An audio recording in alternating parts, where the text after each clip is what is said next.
তোমার প্রিয় ঋতু বর্ষাকাল, সারা বছর ধরে মেঘ জমায়। যদিও এই ছেঁড়া সাদা শীতে সারা বছর থাক নারী নিরে। সারা বছর ধরে বৃষ্টি হোক, শুধু না ভেজে যেন তোমার চোখ।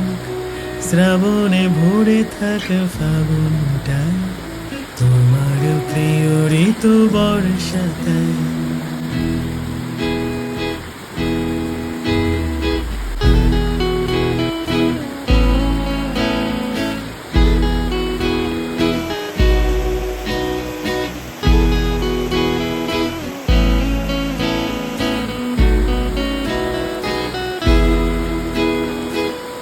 উঠোনে জল থাক ঝোলাত ছল ঘাসে,